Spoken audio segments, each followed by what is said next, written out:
see all the happy faces here, and I'm really excited to give you a fun show. Woo!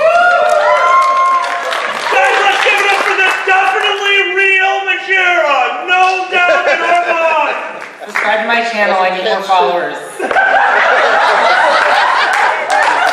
Alright, you know the guy's a pretty cool dude when he's like, I get to take a break. And then sashay off the stage. Guys, welcome to the ClusterCast. Let's give him a big round of applause for fake Majira. Thank you.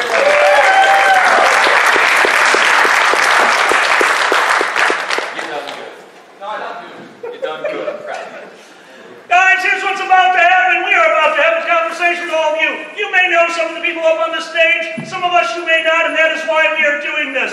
We are all joining ourselves together in the furry community to be one with. We saw each other naked a week ago and we agreed to do the panel, okay? These things happen, just accept it. Starting over on the right, please introduce yourself and your show. Well, first I thought you weren't going to tell anybody about that. You said it was personal. It was personal. We were naked. We were playing Jenga. There was an accident. The tower did not fall. Majira, that was amazing. He sat down, stood up, middle block, totally gone. You're talented. You are talented. I don't know about that. Just go with it. It's easier that way. Starting all the way over right, introduce yourself and your show. I am the great, the wonderful Kiwi Fox, walking green screen, as some of you know me. I'm a YouTuber with about 1/10 the subs of Majira here. But I like to think myself as funny, if not maybe more charming at times. So hey, if you're bored on YouTube and he's not uploading for more than 3 days, why not check out my channel? Make a giggle out of it. Who knows? I'm sorry. Are we literally starting off this panel with Fight Me in Real Life? Yes. My only chance on that. This is what Guys, let's give it up for our king, the one, the only. He's got a trapdoor under his chair, Majira! Majira, tell us a little bit about yourself and your show. I guess I'm like the less interesting YouTuber. Your mic's not working. Mike, no, take, green. No, I have green. Take it. There we go. Hello? Thank you. There we go. Scream, man, scream. I just like make YouTube videos and they're kind of dumb. And for some reason I'm on this channel. I don't know what you said, but he loves you too. Also, James. Sitting to my left, I have not been drinking all day. Shut up. Introduce yourself and what you do. Hi, I'm Mark Sparks. I also do YouTube. I have a little bit more than Kiwi, but I'm not going to shameless plug myself. Why is it like a... We're at Anthrocon. Oh, this is... Hold on, guys. Oh, God. Really quick. If you are under 18, raise your hand. I saw no one. I saw absolutely no... I saw none of those fuckers. Zero. Who's under 18? Get out. Oh, yes! I can tell by looking in your eyes, you're already dirty. You're so dirty. You were sitting back there like, ass Jenga, that's Wednesday. Would you believe? Majira is literally sitting over like, he's talking about ass Jenga. I am calling my lawyer. If you need a lawyer. My friend, one more time, before you were so rudely being interrupted by the fact that we're all just comparing ourselves to Kiwi's channel. You are the baseline, Kiwi. Congratulations. What the shit, guys? Go ahead. What's your name and what you do? I'm going to drink more beer. No, it's still heavy. Oh, yeah, you stop that. I have viewers. Yeah.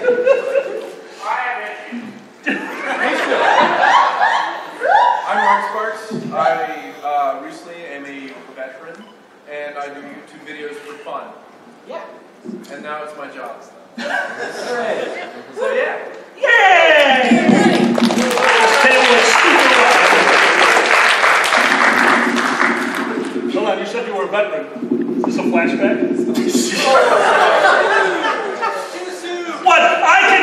I got shot at. I live in Chicago. I live in Chicago! It's basically a death wish. Speaking of living in Chicago, ladies and gentlemen, Xander the Blue! Hi everybody, I do a Dragon Show with Alpha. You can find us on dragonshow.com, on YouTube, SoundCloud, all that BS. And we also do stand-up and all sorts of crap, and we're totally, awesomely modest. So, that's it. Hold on, how do we compare to Kiwi, though? Oh, we're way under. We're terrible. We're under baseline, dude. We're not doing too well. I can give you some advice. Okay. Oh, that's going to be the next question. We're gonna talk to them about the advice we have. I really want to hear yours because I'm terrified about what you're going to say. Can we talk about more Jenga? That's going to be his advice. And guys, finally, our Twitch streamer, a wonderful new addition to the furry fandom. We can say that for about 2 more months before he's like, okay, cool it. Ladies and gentlemen, let's hear it for the Boozy Master!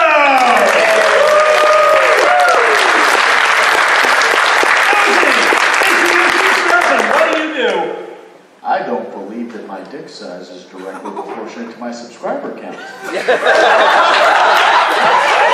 You don't feel it wrong when that happens? No.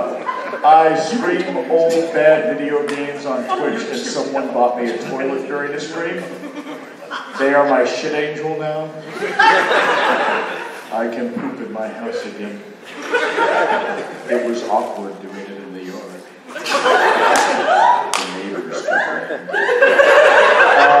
I stream old adventure games, old strategy games, things like that on Twitch, normally Wednesdays and Sundays.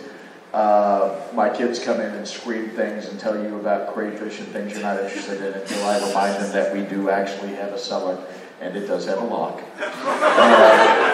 I, once a month, show up on YouTube, drink, and sing bad songs to people. And then I have a real job that I go to, so I go and live the rest of my life off. Is YouTube not a real job? No. Is making income not real? What's happening with my mic? Did you say what's happening with your mic or your life? Because one of those questions we can answer, the other one's not. Not talking into it. Hold the cord. Hold it. Hold the cord! I'm like the curmudgeonly grandfather. What do? I make $300,000 a year on YouTube. Yeah, but what do you really do? You're making a living in a dog head in your underpants. Is that really a job? Your parents are ashamed of what they paid for you to go to college, aren't they? These guys are going to kill me backstage, by the way, so it's been wonderful. To be fair, you're probably the only one at this table who has the fate of people in your hands for your job. They are so fucked, too. Like I'm sitting on streams talking about how we can't get a Thomas the Tank Engine out of the fucking toilet so we can flush it. And in the back of my head, I'm thinking, if any of my clients ever tune in, I am so fucking fired. Like this is just an appeal in the making. I'm sorry, Your Honor. My lawyer was making dick jokes about Leisure Suit Larry rather than preparing my case. Outlaw, you had a question for everyone. I did. Actually, Boozy had a wonderful intro to it. So, we're furries, we're YouTubers or podcasters, but eventually, sometime out there, either you had to be subtle with the answer to this question, or you were just sick of being asked it. What is that entertaining answer that you had to once give to, so what do you do? Whether it be at your family's Christmas dinner, every goddamn year, or like if you were at your family's Christmas dinner, every goddamn year. What is that interesting answer that you gave? Anyone can go. I'll go first. Usually every Christmas dinner, the first thing they say is, please put some pants on. Because you pregame before you get there, because if you have a family like mine, you don't want to show up sober. Ever. Please, just no. When they ask about something like YouTube, the honest answer I give is, I'm an old man that yells at a camera, and people enjoy it. And it's honest. I mean, you watch my videos, and I do. I hit record, there's no scripts, and whatever sticks, and I put it on YouTube. Either it gets flagged or people watch it. You had flagged. I just got copyright struck like 2 days ago, so. Yay. I heard I just got stroked, so all of a sudden I went and get flagged on a bunch of YouTube videos. Xander! This is how we have sex now. Do not judge us, for all of you have kinks, and ours is being flagged on YouTube. Akira is very into Jenga and other block-based games. He hates smooth edges, only corners. Blocky Dick Man, what was your answer? As far as my mother's extended family is concerned, I am a lead creative producer for Google. Wow. It's not technically false. That is some grade A bullshit. Have you ever considered the practice of law? We could use a man like you. For a man who can move a Jenga tower around in his ass, you are insanely clever. My friend, what was your answer? So, being in the military, like my family doesn't really care about this whole thing, but the military was the one that cared. And so, sure enough, whenever somebody happened to stumble across YouTube videos of me, because a lot of people didn't know, it would always revolve to, what do you do? And I'd be like, I just make fun videos. And they'd be like, no, what do you do? And I'm like, what do you want me to say? So then I would actually just be like, okay, whatever you want me to say, I'll say it. And then I'll tell you whether it's true or not. And you'll never believe some of the questions you get when you say that. It's crazy. I would love to hear some of these questions. Some of them are not safe for work. Guys, we don't want not safe for work questions. Fuck you, say the question. We don't give a shit. Thank you. I'm assuming there were 4. Thank you. Thank you, toddler, who just yelled out the word shit.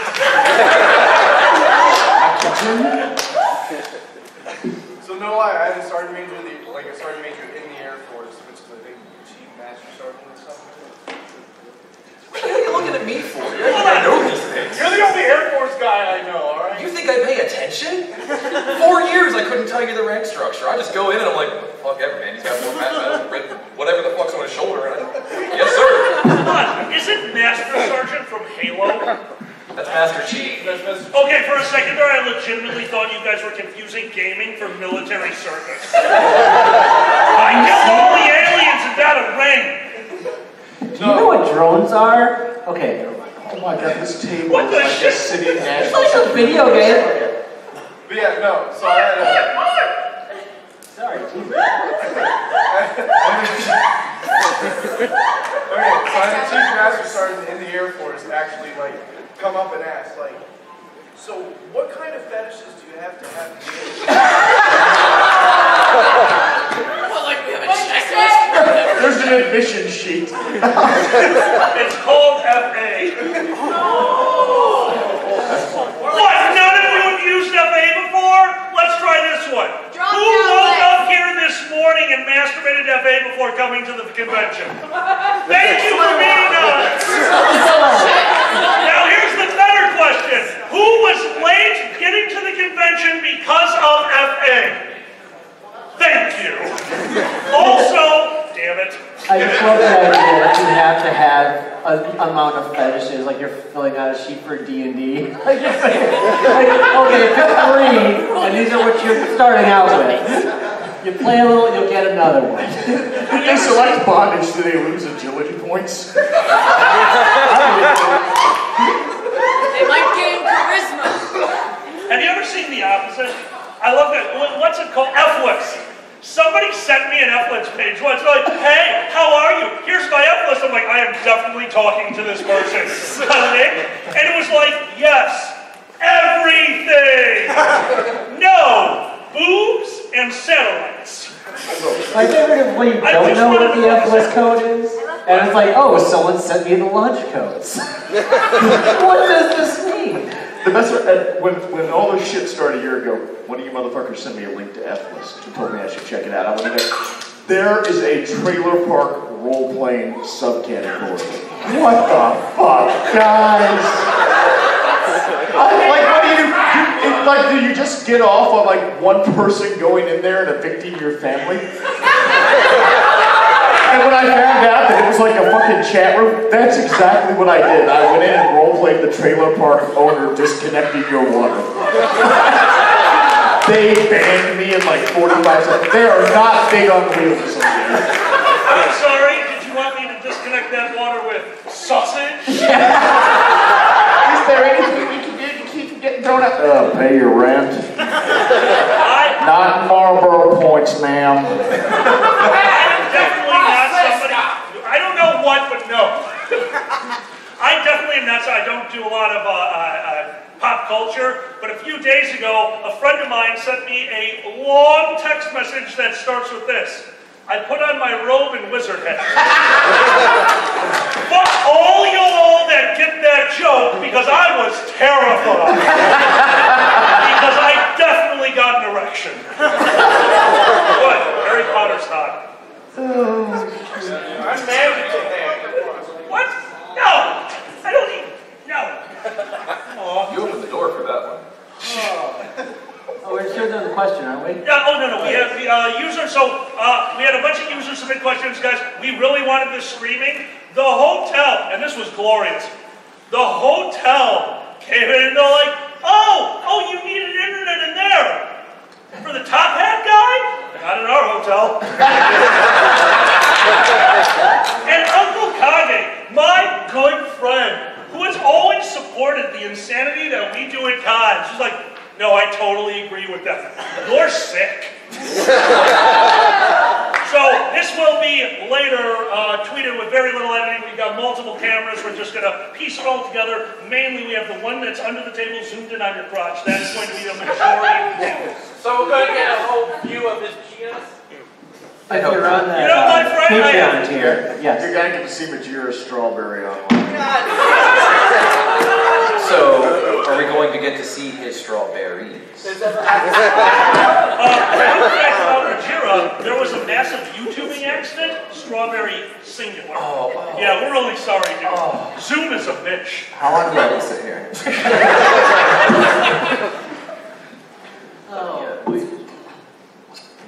Guys, a huge round of applause for one of the people that set this up. Get back up here. Get back up here.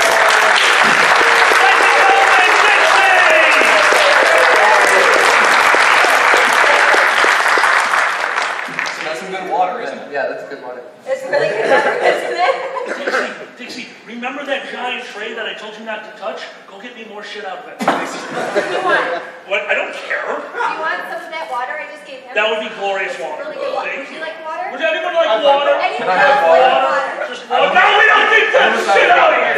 Get that shit, you psychopath. Thank you. Oops, I'm out of water. All right. The next question that we got asked, guys, how did you get started in this? They were asked, how did you get started in this? Once again, we're just opening it up to all of you. What was that first thing that made you realize that, oh my God, I'm going to be on YouTube a lot? Oh, I love this look. I'll go first again, why not? So, I've had a YouTube account since 2006 because I'm old. Don't say it. How old are you? 12! How old do you think I am? Just take a random guess. How old do you think I am? 100! Wow, thank you, you're generous.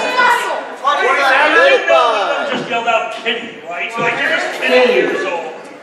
Moo! Long story. Anyway, old man browsing YouTube for many years, and I'm like, what's this furry YouTube about? When lo and behold, this red, whatever the hell he is, pops up and recommended, and I'm like, oh, he's kind of funny. He's got some jokes. I bet you I can do that. So I made a huge mistake, recorded a video about the 2016 election, and threw it on YouTube a week later. Oh dear. How'd that go? Let's just say it got deleted a week later and never saw the light of day again. So you got red flagged and masturbated. Yes. You all know that's your fetish right now. It is. You're a sick man, I like it. So your first video was a political... Damn. Yeah. You jumped into the fucking deep end. Balls to the wall, out of the gate. Guys, well, first... What's up? What? Balls? said pause to the walls. That's what you mean. Get out. Get out. Nice to see some dogs here. Get out. Bajira, your first experience. There had to be a time when you realized, even if you want to go with, oh my God, this is turning into something. I just made a furry video out of nowhere, and then it got like 200,000 views. So I was like, all right, I'll just keep doing this. It's working. Do you remember what the video was? Yeah, it was a Q&A. Q&A. You got 200,000 views on the goddamn Q&A! Get back my microphone. Please. No, I actually like it talking. It's really hard to get this one to talk. You have 200,000 views on a Q&A and it's talking. Here, hey, drink your water. You're dehydrated. You need to drink more. I don't need that much water. You just spent all day sweating recording a music video for me. You need to drink your water. I'll take that. Mom says drink your water, alcoholic. Listen to Mom. I am being bullied. No!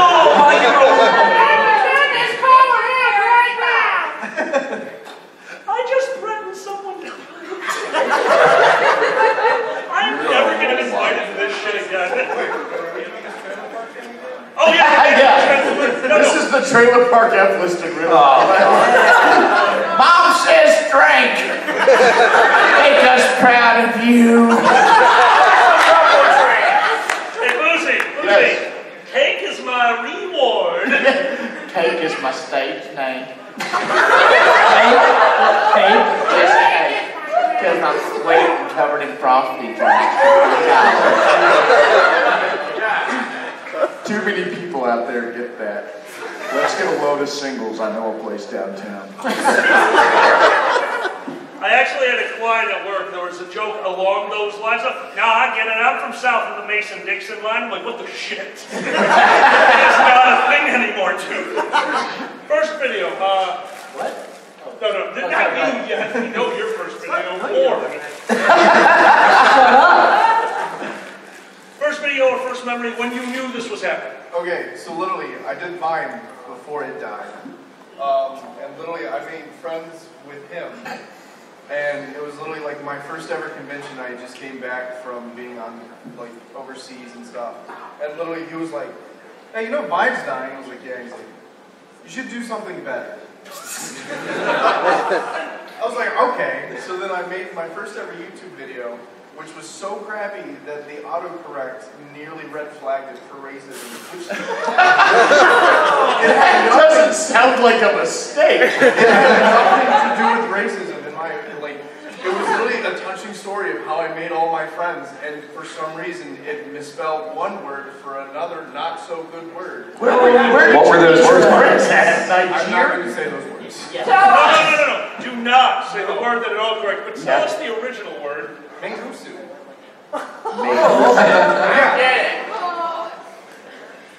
How? What? Okay, first off, is that somebody's name, or are you just really good at English? No, that is somebody. Okay, good. What the hell is a mangusu? Oh, I got the word! I don't terrible. Keep talking. No! Go watch, I can't remember the movie. Keep talking. Oh, Okay. My first video wasn't flagged for racism. Well, I don't even know what our first video is, but I just started sitting. Wait, oh. Absolutely, you do. 12 Days of Christmas? Oh, okay, we did a video for 12 Days of Christmas. 12 Days of Furvis, right?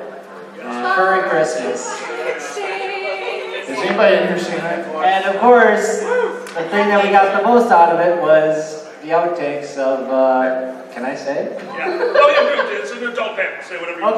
Okay. Just him saying 5 dick-shaped things, and then something flying past his face and slamming against the wall at which we were trying to get the stick. And we almost put a hole in this wall in the process of doing this and trying not to lose our shit.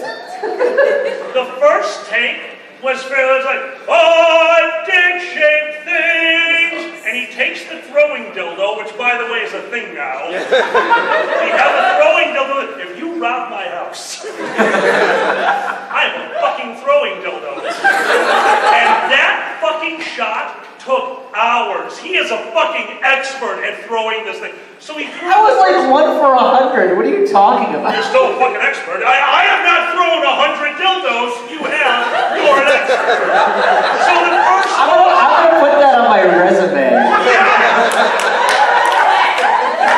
Dildo throwing expert. very good at entering stuff into Excel, has thrown a dildo over 100 times. Here is video evidence. The first throw, he tossed it. It hit the wall, went boom, and fell off. I was like, I don't think that's going to work. The second throw, he decided to be a fucking professional baseball player. Nation! Bam! We had been filming for 5 hours. I was exhausted. I think he is going to destroy my house with a dick. I hated filming that damn video. It's worth it. If you're curious, you can Google 5 dick shaped things. Yeah, don't Google that. Just don't Google that. I don't want to know what you find. Nothing. What a lovely bouquet. Boozy, we all know the origin story of Boozy, but some people might not know the first YouTube / the first video. Somebody told me I should play a video game online, and I did. Yeah. In reality, I know I was going to keep doing it because it was Leisure Suit Larry 1, which if you've never played is a very adult adventure comedy game from Sierra. And there's a part where it's like Mad Libs. You call a phone sex line and dash it to enter all this video. What's your partner's name? What's it? And I left it up to a chat room full of furries to choose the answers. And then when you go into a convenience store, you leave, the phone rings, you pick it up, and it reads back this kind of funny thing that's based off of the answers. And it was, hello, I'm just sitting here in my fursuit, thinking about your bulge. Oh, what's that? Getting ready to watch Make the Bunny Ride It Again. And use the dick of Christ on my phone.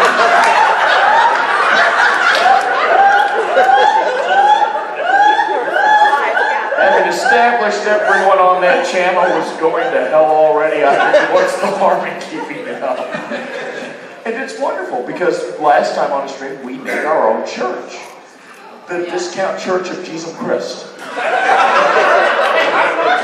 Yeah, Jesus Christ.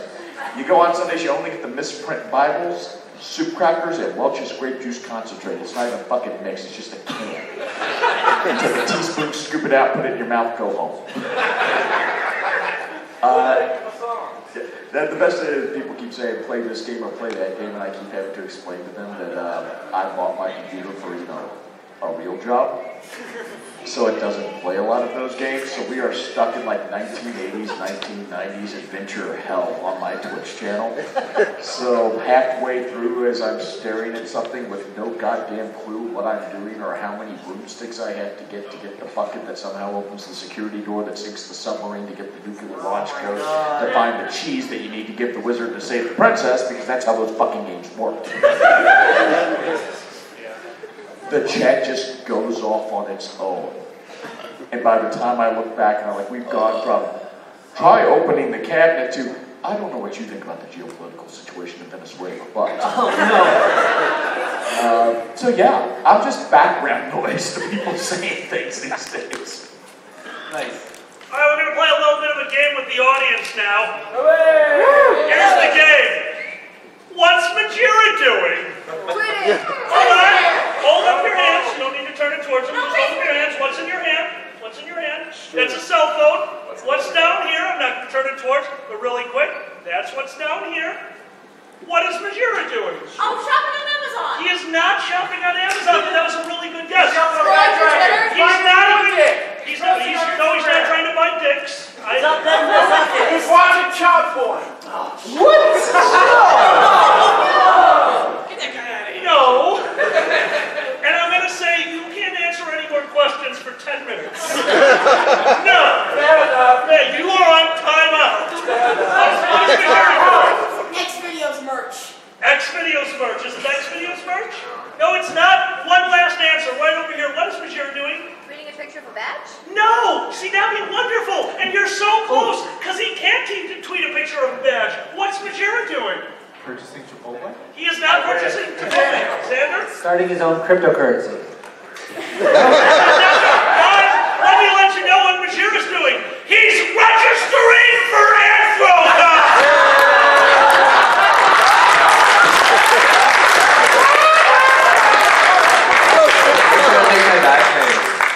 Guys, he's asking what he should make this badge.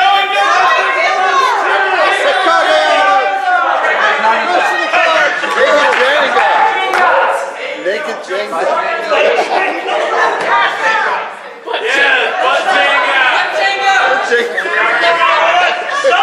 Someone is being incredibly polite. I would like to hear your answer. I helped him try to get it through the first time. Let's see if we can get it this time. That's it. Just let's see if we can get it this time. Let's see if we can get it this time. No, I gotta go flat check. If it fits, you have to go. Let's see if we can get it this It's time. too long. Okay. Too long. So the reason why? Go ahead. The reason why he's having to do this again is somehow the system glitched, and now he doesn't have a badge. So that's why he's purchasing another one. I looked for like 5 minutes and couldn't I'm find it. totally waiting for him to come out with like 5 badges. I made a mistake. But each of them is a different name, so it wasn't flagged by Anthrocon security until he's walking around like, sir, your drugs. Like, oh, badge number 1 is gone. And then just runs away. No! We are not making who can be fake arrested at Anthrocon again. Okay, we're in. Lucy, draw up the legal documents. No. I will, however, help get you real arrested in Anthrocon. It wouldn't go through. Would you like to know if his name is going to be Butt Jenga?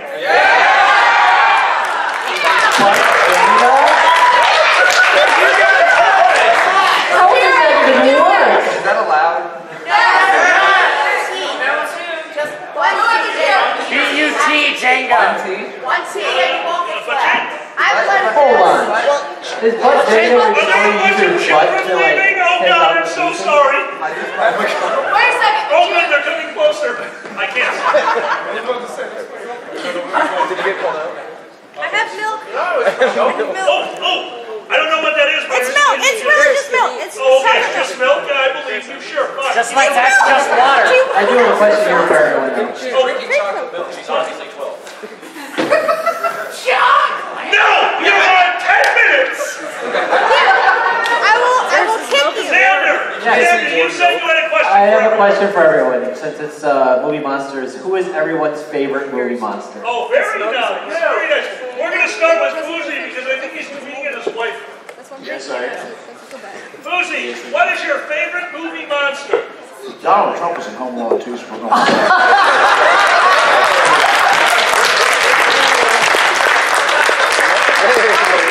You just told Kevin where to go. I mean, I guess that's... He's told a lot of people where to go over the past few months, and I really wish he'd shut the fuck up by now. And where did he end up? In an abandoned home, being chased by criminals, so... Are we talking about Trump or Kevin? Because the White House is getting empty, and we know what happens in Washington. Anyway... God damn it, Fuzi! Don't set me up for that. Xander, favorite movie monster? I gotta go with Freddy Krueger. Just because he's super creative with what he does with people's dreams and is not above bad puns. And I just love that. I actually loved who played Freddy Krueger in the remake that happened recently. He also played Rorschach. Who knows it? I don't know it. Okay. Yeah, oh right, we all have the fucking internet. Do you guys realize we have tricorders? Like, if these things make tricorder noises, we have tricorders. This is the future, fuck all y'all. I do want to see Freddy Krueger with furries now. Like, just bring it back just for that. Oh my god, no, that's I'm your the movie. fursuit crush now, bitch. Guys, we're writing a movie. What? Freddy Krueger, number 113. Something like that. Freddy Krueger and the Dreams of Furries. However, we're changing it up a little bit. He's scared of their dreams. Oh! You realize that's going NC-17 immediately. Judging by the first dream that would happen, seeing as I met a guy on F-list that had everything under yes and satellites and boobs under no, yes, that will immediately turn pornographic. Oh, fuck, it's important. Nightmare at Murr Street.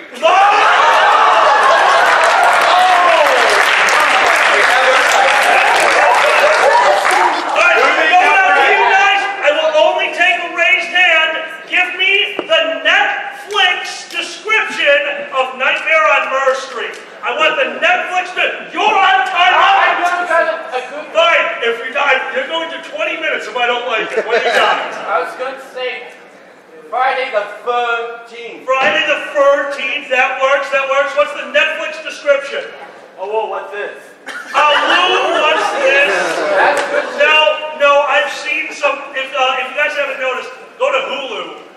Season 3 of Rick and Morty. Who's read the descriptions for those things?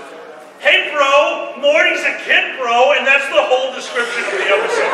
That's the Go look at titles. Hulu and read it. What's up? No, those are the titles of the episode, if I believe. Oh, no, you're right. No, it's the description. Yeah, it's ridiculous. All right, favorite movie monster? Alright, so this is going to sound really stupid, but I really love Attacked by the 50-Foot Woman. Holy Okay. shit. It's so dumb, and I love every second of it. There's nothing wrong with it. That's a I never saw it. Okay. No, that's an old, B-movie bullshit. It's so good. I've only seen the poster. That's like in every Portillo's, basically. The funniest part is when she's like trying to grab somebody and they're like, ah! And then it happens. Oh my God. Favorite movie monster? Nick Wilde. Hold on, he says Nick Wilde. And Kim Powell just has to explain it. Why is that your favorite movie monster? Yeah, there's a microphone. There's a microphone. I don't know. Like I wasn't expecting to be asked this answer. I was paying attention for the last time. No, that legitimately, I've been doing panels for a long time to a lot of conventions. I've had the honor of interviewing some amazing people, but I've never gotten the answer. I'm sorry, I wasn't paying attention. I was registering for the convention that we are currently at. It's Thursday at Confess. It's Thursday, goddammit. But we'll come back to you. The question is movie monsters. What's your favorite? What is your favorite movie monster? And no, it can't just be some box you want to fuck. Are you sure about that? God damn it! Sure about that? Fine. What box do you want to fuck? Robin Hood.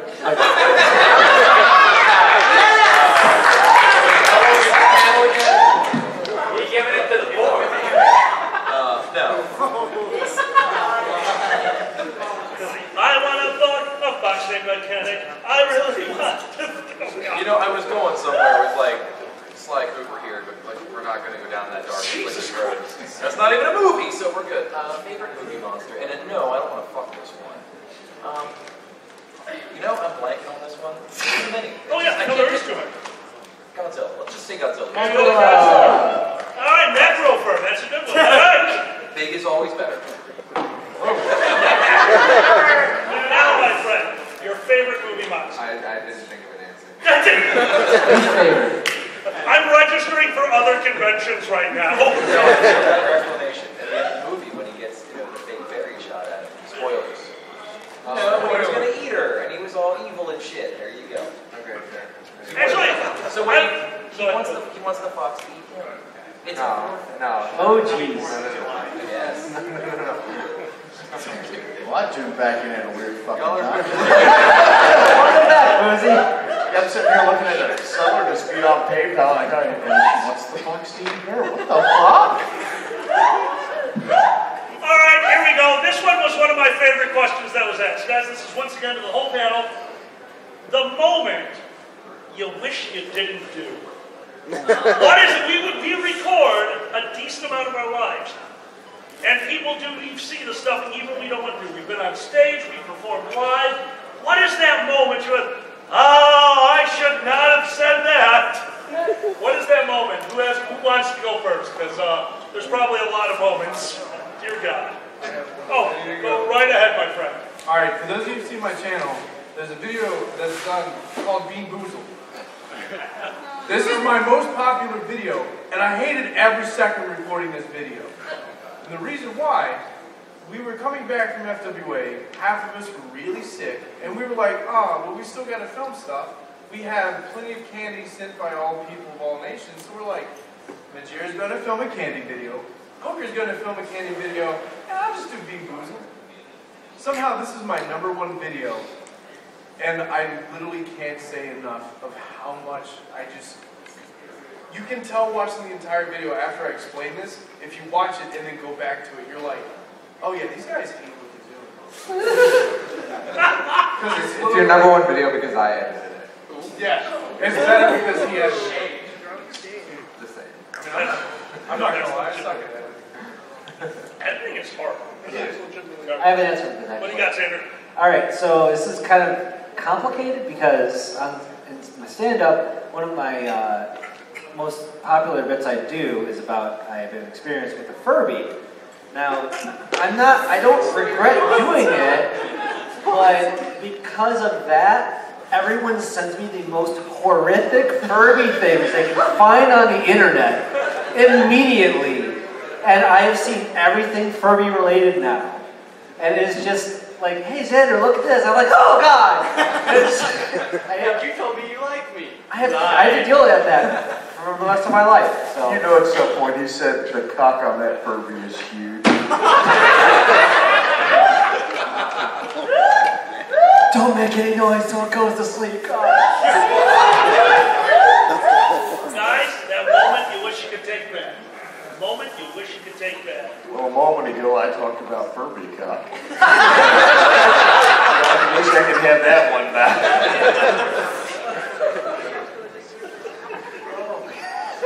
I have to say, probably the one moment I would never have repeated was enabling media sharing on live streams.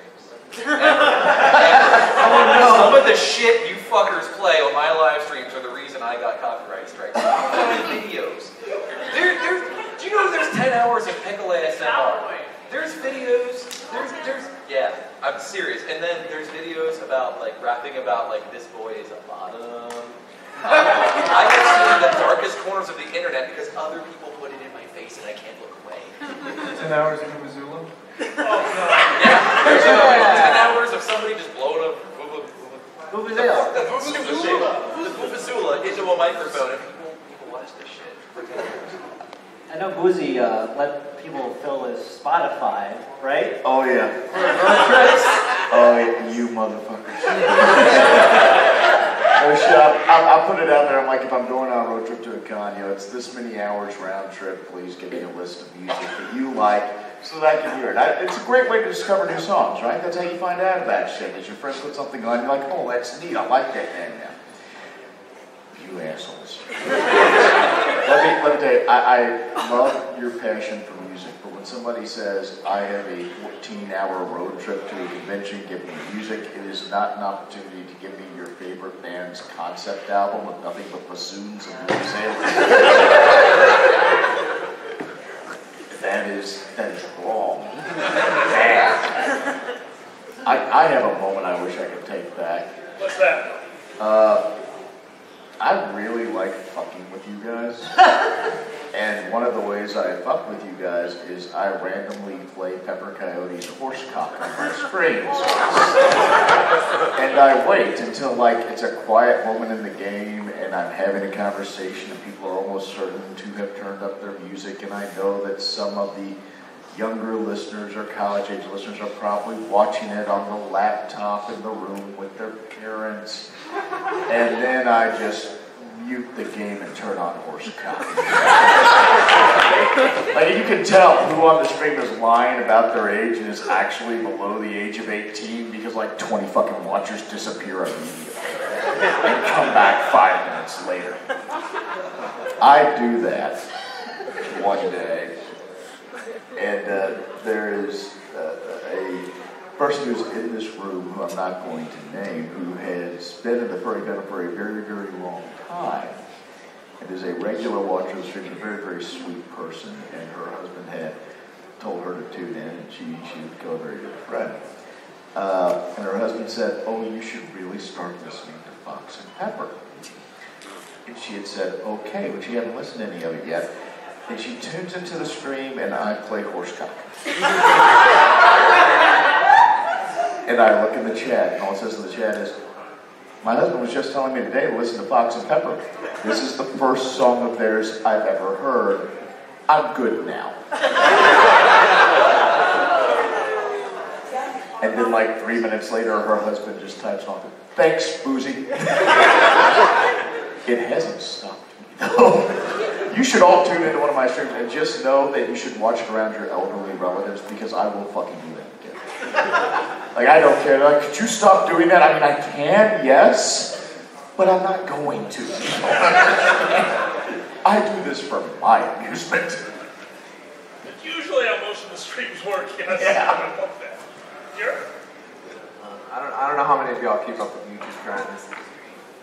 Okay, so like, I can't say I really regret this, because, you know, streaming makes some money. But there was this nice little trend going around, thanks to Kiwi and Mark, on stage here, called sleep streaming. I wasn't sure where you were going with that, and I got scared for a second. So sleep streaming is when you turn on your stream, and you're like, all right, I'm going to go sleep. And you sleep. But people can go to the link below and share a video.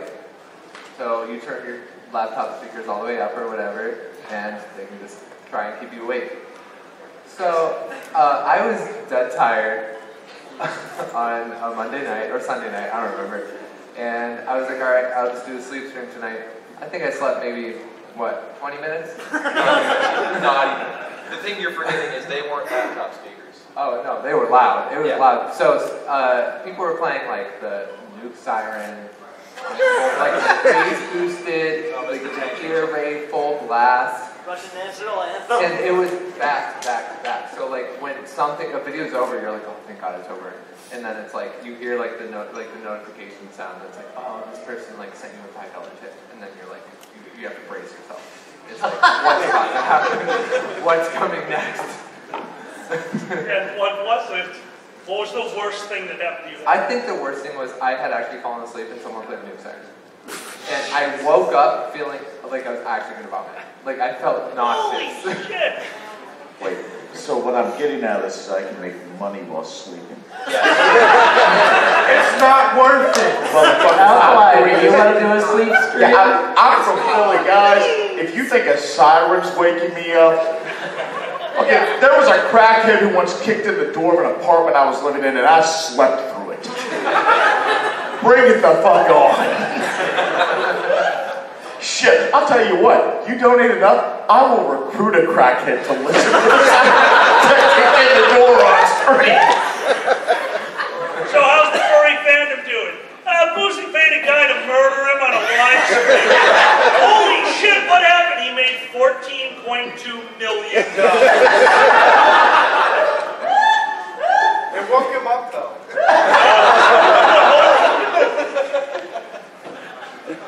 Yeah, see, I could never do a sleep stream because I'm a heavy sleeper until shit happens, and then apparently I sit up and yell things at my poor mate. What was it? I can't remember anymore. What did you say exactly? If you remember. I was too terrified. I don't know. You were just screaming. Oh, no, I do. He apparently had gotten out of bed to go work out. And I sat up, yes. and I said, what the fuck? And he goes, dude, I'm just going to go work out. And apparently loud enough to wake up my roommate. You fucking better yourself on your own time! By the way, he did not remember saying this. I told him this. Side note, if you guys do plan on sleep streaming, make sure you don't have a Google Home or Alexa. Oh yeah, yeah. Somebody will donate $1 and be like, Google. play what is that? Bring me to life or whatever. Bring me to life. They will blast Evanescence. Oh no! I'm Blue on the Deep, I'm a die. No! That song is the devil! I just learned this right now. Alexa, play Despacito. I just fucking learned about that this week. That is how goddamn old I am. Like a year after the kids are on something, I'm like, oh, what's this? Oh, the youngsters are stupid. What is this? I still don't know. It's a song. Okay. It is a very happy-sounding Latin song. And then Justin Bieber got involved in a remix of it, and everything went to hell as does that. Oh, no, Justin. By the way, on Canada Day, I played a Canadian rap song, and it was marked as explicit, and I kept waiting for the explicit language. They said, damn. But did he say sorry afterwards? Yeah, I mean, they said damn, and they didn't apologize. I guess that's what passes for explicit in Canada. Hey, all you can say was it was a damn good song. Damn it! That's what I was going to say, Mark's forgetting the best one, and this totally isn't advice for those of you that watch live streams and like to donate to Streamlabs, but... Oh, no! Ladies and gentlemen, let's give it up for our amazing tech team!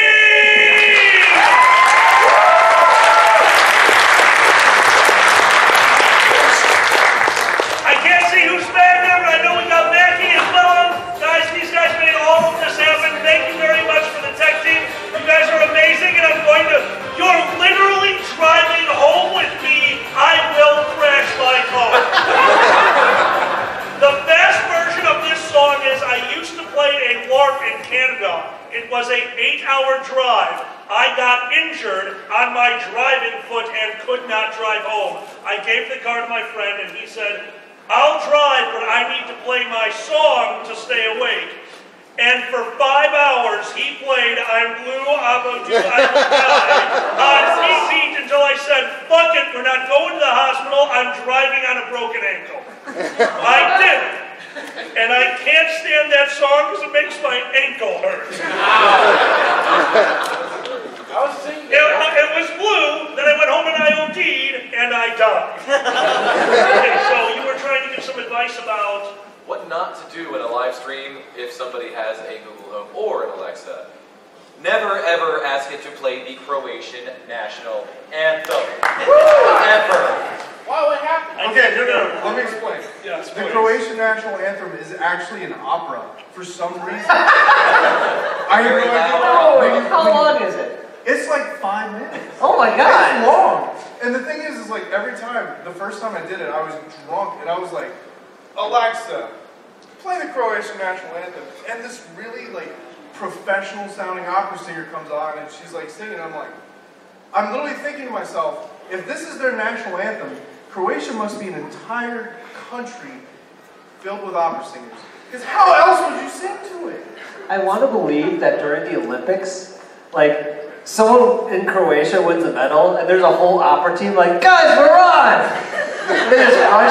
They just rush the field and perform the Croatian national anthem. So now every time I'm at a house and somebody has an Alexa, I immediately ask them to play the Croatian national anthem. Marks, I don't think you need to worry about that anymore, because I just told you we are putting this video on all of our channels on YouTube, and you just said a moment ago, Alexa, so everyone's Alexa is playing that right now, you fucktard! Fucktard with toast. Fucktard with toast.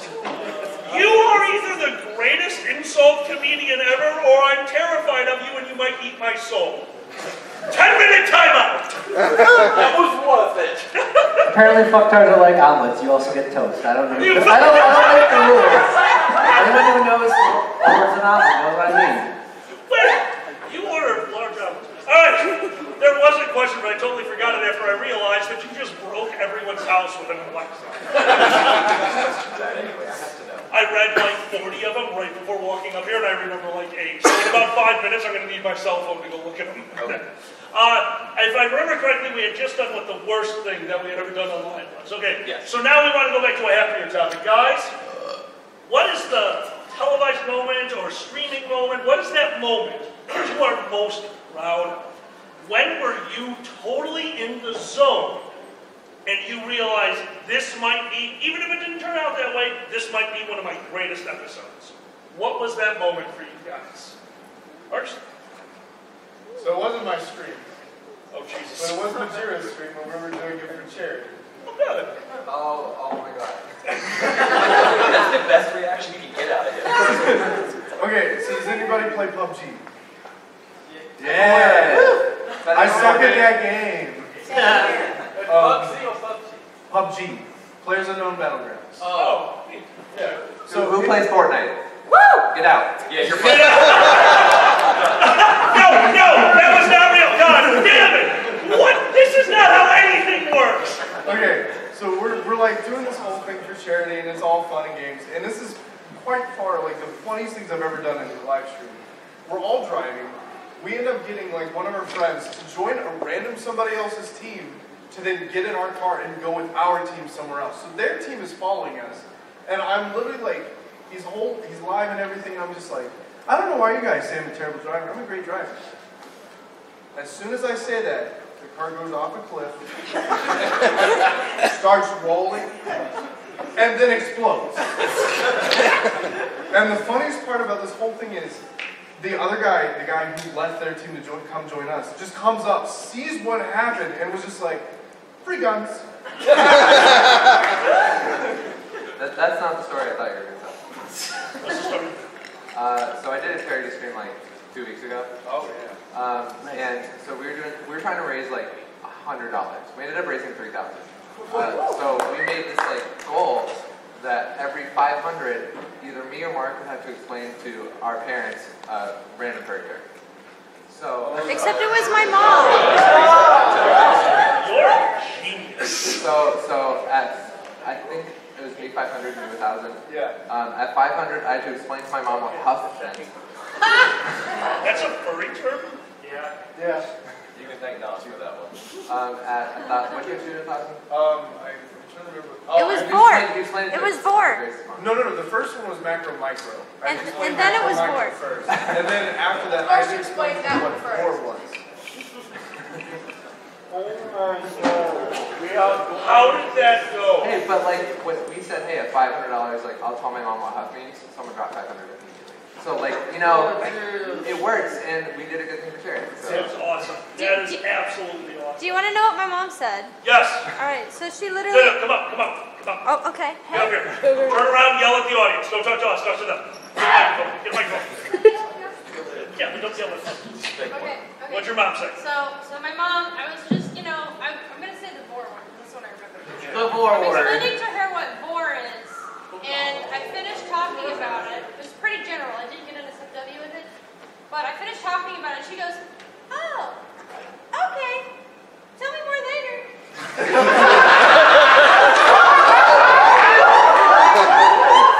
minutes later, for Affinity user IDs plus what? Tell me more later. Damn it! Okay, no, her mom is really supportive of the fandom. That's awesome. She's going to be here tomorrow. She is? Yeah. Oh, good. I'm going to find a panel to pull her up on. How And about she is Vor going and to you? explain Vor. My dad, too. How about Vor and you? Vor and you, the newest panel on Anthrocon that Uncle Kage does not know about. My friend, your favorite moment. Not too many, but I would say my favorite moment was when a little video I scripted and did with Majira here, a little story time about how we fell asleep in suit. And I was like, yeah, it was kind of a boring video, we just talked to the camera for a bit, but I'll tell you what, when I put in that video, it's still to this day my most popular video. No shit. Because people look at it and they're like, yeah, it's something common, but it's relatable, we all do it. That's awesome. And I'm just like, you never know. You feel like something's going to be a flop, but it's like, you know what, it gives you that sense of, even if you think something's going to suck, do it anyway. You might be surprised. Sorry, random inspiration on that topic. That's awesome. Actually, really good. We've got 2 silent ones over here. Honestly, okay, first time I actually thought Dragon Show might be anything at all is when we were at IFC or MFF, where we finally first filled the room and people were like, we filled the room and people couldn't get in because the room was too small for what they gave us and we needed more people. So it's like, oh, this is really cool. That was cool. So yeah. That was a wonderful moment. I remember that. It always makes people yell at staff, give them a bigger room, so that's always fun. Yeah.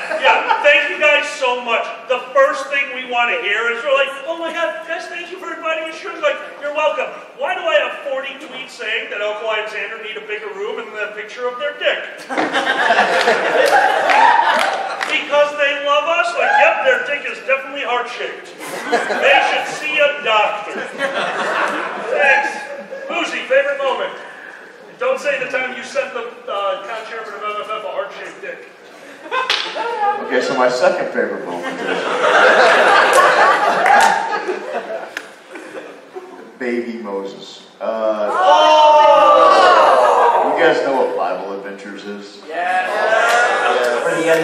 Bible Adventures was the game you got if your grandparents hated you. It was a Nintendo Entertainment System game. It was made by Wisdom Tree, which was like a bootleg Christian NES thing. They weren't official Nintendo cartridges. But they had 3 games on them. They had Noah and his Ark, where you had to collect animals and put them in the Ark, and you played a little old man who apparently could lift like 5 cows at a time over his head. They had David and Goliath, where you did the same thing with sheep. And then they had Baby Moses. Oh no. And Baby Moses, you picked up Baby Moses, you ran him through the level, past the guards to the end of the level, and then you went to the next level. There were 4 or 5 levels of this, just running past the guards, jumping over spiders and guards. I decided to stream Bible Adventures on Easter.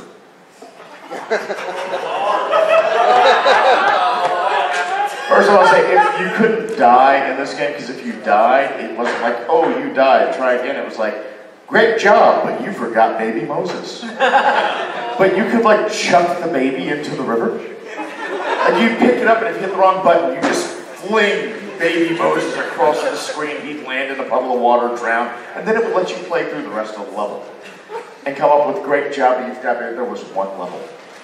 Oh my fucking God, I killed that baby so many times. I mean, I'm throwing Nintendo controllers, I'm yelling at the screen. At one fucking point, I threw Baby Moses, then found out you can pick up the spiders and carry them. So that became Baby Moses for me now. At one point, there's an eagle that swoops down and grabs you and lifts you up, and that happens, and it glitches. And you see at the bottom of the screen the eagle, and then like eyes and a head just going back and forth across the screen. And I can't get out of that. And I think, oh God, I'm going to have to reset the emulator. And I mash buttons and Baby Moses goes flying, right? And I'm getting ready to reset, the screen goes black. I go, okay, finally the game crashed, and then the letters come up. Great job, but you forgot Baby Moses. That was the one that fucking broke me. Because that's when I realized that, yeah, the game glitched out, but it glitched out in my favor because had I not thrown Baby Moses out of frustration, that fucking eagle would have carried me to the end of the stage with Moses. Now, 2 things. One, I don't understand it. If you're familiar with that book of the Bible at all, you know that the whole thing with Moses, when he got put in the basket and pushed down the Nile, right? The Nile runs through every fucking level. Like, the entire fucking level. There was no need to go past any guards. Bitch could have put him in a basket right at the beginning, pushed him out, game over. Alright? I want to get that out of the way. It made no logical sense. Secondly, I get to Motor City Fur Con a month after playing that game. I walk in the door, and quack, quack, honk. An artist walks up to me, hands me a badge, and walks off before I can turn it over. I turn it over, and on that badge is Baby Moses. And around the corner of it, great job. But you forgot Baby Moses. I simultaneously love and hate everybody who watches my fucking channel. And the thing is now they're saying, you know, they made a sequel to that game, and I'm going, I don't have enough money to replace this computer. This has to stop before it becomes necessary. Oh, man. Guys, I invited somebody else to the stage because he brought me a drink. Thank you.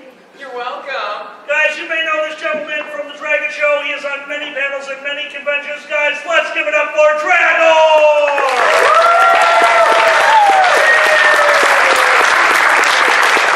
I'm on my knees because I have to preserve the shortness. Is that why? That's the reason, right. Yeah. Dragger, it's not polite to talk with your mouth full, but please describe to us your favorite moment. That one moment that you knew that you nailed it. One of the funnest things I do, I like to suit a lot, and the most well-known one I run around in is the Robbie Sinclair suit from Dinosaurs. It was at Anthrocon several years ago now. I was just roaming around the dealer's den, and NBC was invited, and they were looking for people to interview. So they interview me. I will not give them my meat space name. I won't give them even my regular furry name. I'm going on and on. It's like, well, yeah, I'm Robbie Sinclair, Dino Extraordinaire. Come on, man. So they edit it down and it gets broadcast. People tell me in one of the furry documentaries, that clip still shows up in there. Blows my mind. But his second to that same weekend, one of the set dressers from the show was at the con, found me, and started complimenting not just the work of the suit, but he starts going on about, you've got the mannerisms right, you've got the voice, you've got the walk, it's like I'm back in '93. And that was my favorite moment.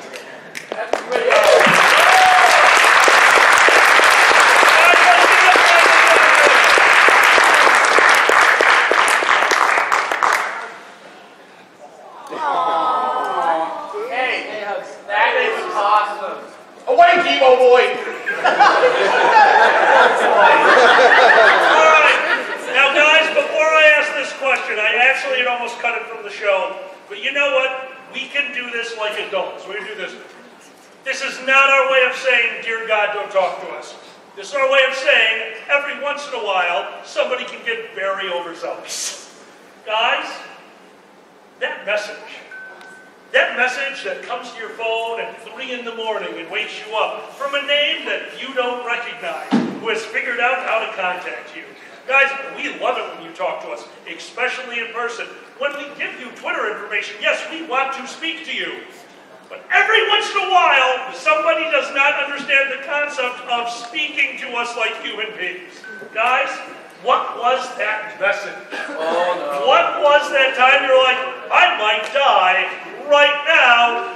The text is coming from inside the house. I got one. Xander's got one. What do you got, Xander? I got a random telegram from somebody, and the only message was, I'm in the lobby. And I didn't know who it was from. Like, you can report as spam. Like, is it spam if it might be evidence? I think I should hold on to this just in case. Guys, what was that message, that moment? Oh, Boosie's got one. Oh no! Boosie's pulling it up. Oh no, we have our greatest hits collection. Poop emoji, heart eye emoji. I am a simple raccoon. I'm sorry about the Hershey Park thing. I wasn't trying to piss in your Cheerios.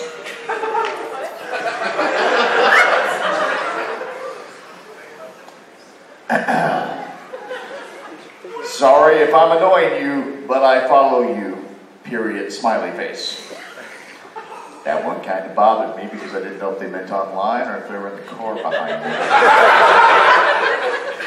A new one that came in last night.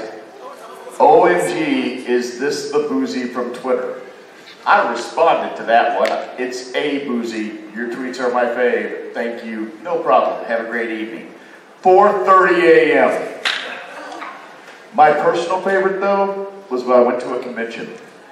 And we took the youngest child with us, and he's in his stroller, and he's having a blast. He's having a wonderful time. And the next Tuesday, I'm at home, and there's a ding on my computer, and I go and look at it, and I bring up the message, and without comment is a series of pictures of my child in his stroller. Oh my God. There is no comment on it. No hello. No, I thought you may like to see these pictures. Nothing else. Guys, that is scary as hell. Because that's not like, oh, I got these neat pictures of your son. Here, that is, I took pictures of your son. And now I'm sending them to you. I even sent back a message that said, hey, those are great pictures. Thanks for sending them to me. Nothing, and 2 days later, their Telegram account was deleted. I killed them for my friend. No, I'm serious. What happened? I killed them for my friend. However, in general, 9 times out of 10, the messages are fine. You're okay. Don't sit there and shit your pants. Just if I don't respond to you, the reason I don't respond to you is I get a lot of messages, and by the time I've seen yours, months may have passed, and now I would just look really awkward and creepy responding to like a 4-month-old message. Hey, thanks, guy. I really did. I sent this back in January, you fucking freak. I don't even like you anymore. I read what you said. Just do what I do. Hey, Tell me, you're like, hey, sorry, I was in the bathroom. I had Chipotle. It took a while. Gentlemen? Alright, so I've been hiding this one deep in the depths of the requests folder of Twitter for quite some time. I didn't want to acknowledge it, I didn't want to talk about it, because they're probably going to find out that yes, I saw the message. Didn't want to respond to it. It starts off with somebody sending an innocent-looking GoFundMe. It's not innocent. Oh no. They titled it Raising Money for Kiwi Fox. Sounds innocent enough. They wanted to help me out. I was in a tough spot. Oh, sweet. They wanted to make a porno. Yes. And did you? No. Hold on. Were What they trying to charity? give the rights to your likeness, or did they want you to be the star? I'm not really sure. I didn't want to pursue that any further. Did they raise enough money? What I charity? don't know, but it gets better because after ignoring that message, I get a message the following day saying, if you don't, it says, if you don't donate to this Kickstarter or GoFundMe, I'm going to make an expose on you. What? Damn! Now at this point, what are you going to expose me on? Because I haven't done the porn. Like, what do you got? If you don't make porn with me, I'll embarrass you. That's the most empty threat ever. You know what you should do? You should make spite porn with somebody else. The lawyer has spoken. Go make spite porn. Jira, you in? I hear there's going to be Jenga in it. Can you fuck stream it? People can log in, play sirens randomly during the act.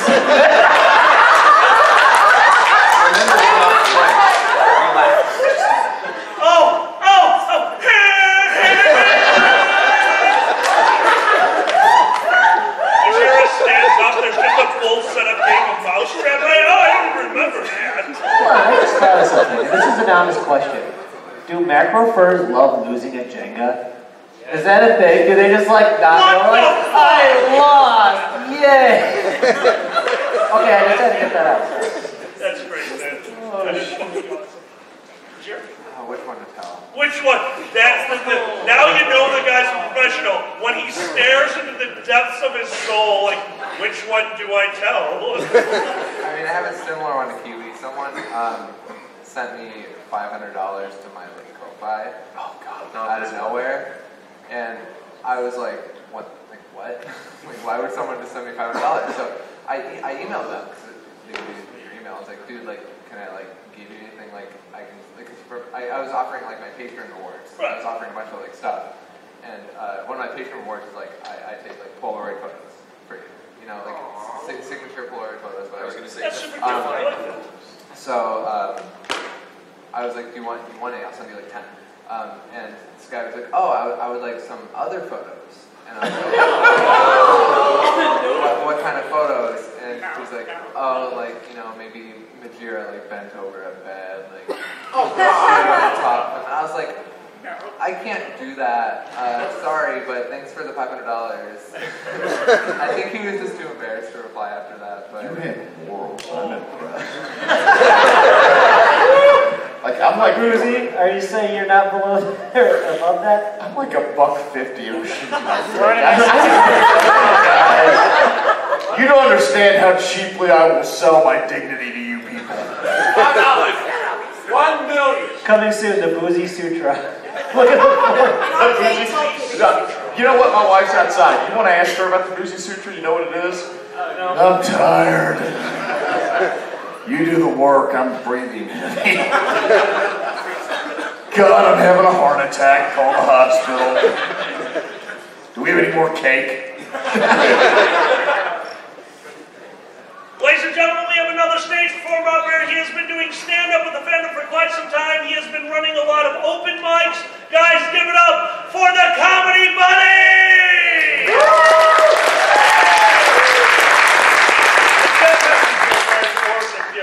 Oh, no, it's a message. I actually do make YouTube videos, not very frequently, but they are about the in-depth analysis of the mise-en-scène of various children's shows. I put a lot of effort into them. They are amazing. Quit making that face. So I don't really get a whole lot of people, but the people I do get are very passionate.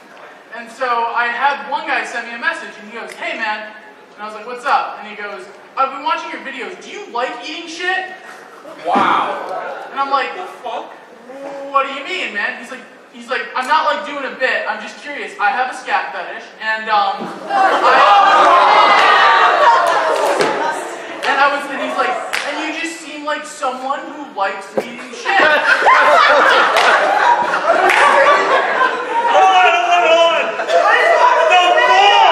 The balls out of fans like, oh my God, his comedy is outstanding. His points are on point. I bet he loves putting feces in his mouth. I'm texting this fucker. Yeah! That's what I'm saying, man.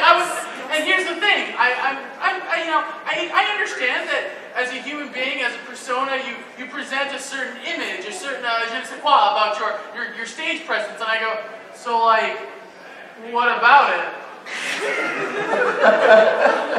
Like, why? And he's like, well, okay, is it okay if I send you a PDF? And I was like, yes.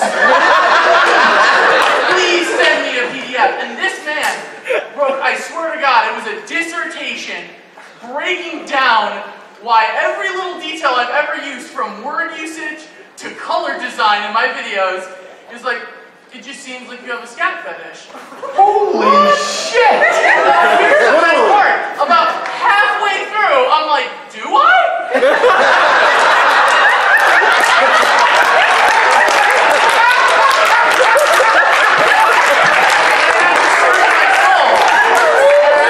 No, I don't. But this man was a better analyst than I could ever be. I think you mean analyst.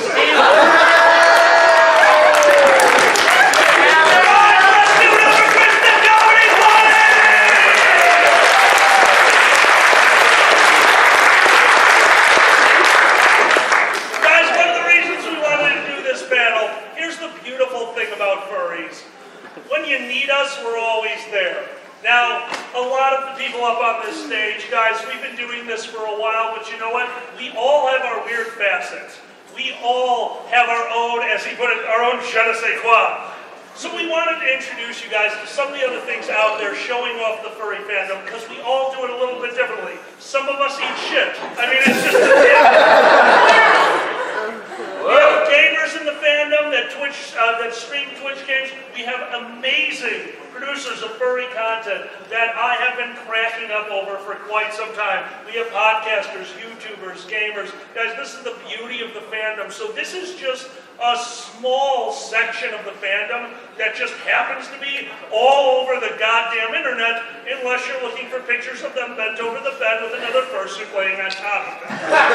I need to know, did he want a person in the other fursuit? Or was he like have an inflation fetish and you popped the other guy and it was just a flat fursuit? He didn't specify. I just want a guy who's like, I really want to see a flat fursuit fucking. $500? Maybe. But guys, that's one of our goals tonight. So one more time, we are 15 minutes away from being able to finish this show. So the next question I want to go, guys, describe your channel and how to find it. Because that's what I want to get out. There are so many producers in the furry fandom that it is incredible. And that is one of the beauties of it. We are one of the most creative groups of people on the planet.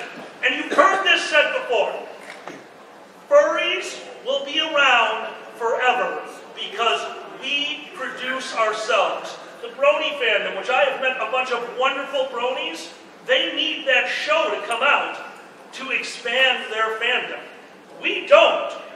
We just do weird random shit and then you guys go, yeah, I'll go fuck at a convention. And it works. So guys, if you would please, describe your channel and how people can find it, my friend. First, I just want to ask, are you sure that wasn't a pun that furries will be around forever? Oh. I saw the look from Mark, I had to ask. Why did you say it? I wanted to say it. Well, I don't like it when you're smarter than me. Fuck you. So, anyway. Also, fuck you. So, describe your channel and how to find it. If I had to be honest, my channel is a complete shit show. But it's a hilarious shit show. It changes every week. I don't have a set style. I don't stream the same stuff twice in a row. It's just, I literally, when I say I hit the record button and go, that is what I do. I will start with an idea, and then I expand upon that, because I don't want to be constrained by outlines and words and just the way normal people do it, or normal do things in their videos. So, yeah, it's different every time. So that's what keeps people coming back, is they never know what it's going to be next, and that's where the excitement comes from. But, so yeah, it's a shit show, and the easiest way to find it is, well, currently you can search Kiwi Fox on YouTube, but because that channel got nicked, you can search my second channel, Kiwi's Shenanigans, which will also point back to me. Look for the bright green motherfucker. Like, you cannot miss my profile picture. It's literally neon green. Like, if I was in suit right now, you would all have to have sunglasses on. I like sunglasses. That's not how physics works. That's why I got Give me about 20 minutes, I'll prove it. Okay.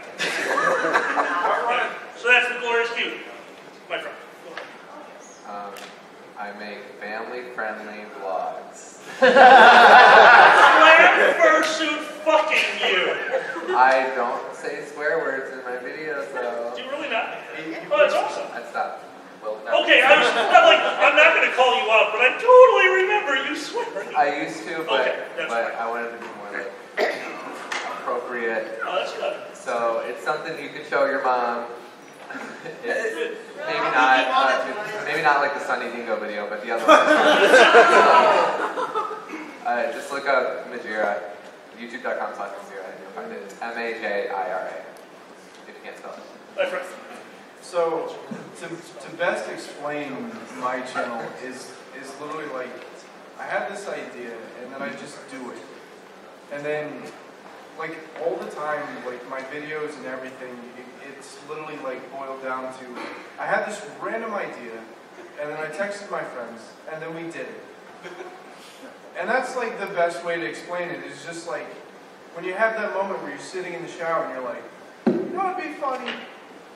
If we just took collagen masks, put them on our face for 15 minutes, but it's all in Japanese, so you don't know what's going on. Thank you, Tono. Tono bought the mask for us and was just like, yeah, I have no idea what these are, have fun. And then, yeah, it was 15 minutes of literal hell. That's my channel, and it's also a thing that is just being honest. Xander. Oh boy. Did you tell them how to find it? Oh, no. Yeah, tell them how to find it. Go to youtube.com/RECESE112, or you can just look up Mark Sparks. I don't know why my username is that. Xander. The Dragon Show is mostly me putting him in front of a microphone and video. It's family friendly if your family is the Manson family. That's the best description of our show I've ever used. There'll be a bottom, I don't know. But anyway, we do mostly podcasts and fire streams, and sometimes we sit down in front of a video game and do them too. And we also do D&D sessions where we all do D&D and I do drawings for them and stuff. It's a lot of work. That's a great way to put it. It's a lot of work. That's what you get from the Dragon Show. Thanks for listening and stuff. How do they find us? Oh, dragonshow.com or Dragon Show on YouTube or SoundCloud and all that fun things. Oh, and iTunes too, of course. Oh, we're on iTunes? Yeah. You don't tell me these things. It's all interconnected, man. Boozy? Man. All right. Well, there's the bad adventure game streams, strategy games. On Twitch, if you want to watch me, I yell at old games. Wednesdays at 9:30 p.m., Sundays at 3 p.m., and whenever the hell else I feel like it during the week. That's twitch.tv/boozybadger. There's also a YouTube channel out there. Once a month I drink, sing old songs, and tell stories about one particular area because I had a very fucked up life in general. The channel name is Boozy Barrister on that, but my baby is the website lawyersandliquor.com, which is a profane legal humor website. Where, also how you started with it has where I talk about issues like, I don't know the legality of Shadacon and shit like that. If you've never actually thought about this, I sit down, I research weird shit like mechanophilia. You know what that is? That's fucking a car. Dragons, yeah. I'm a licensed attorney. I spent 2 days researching the legality of Buick fucking to write a piece for a website. You can find that at lawyersandliquor.com. We discuss legal matters, legal cases in a profane and hopefully humorous manner as well. Salsa, thank you.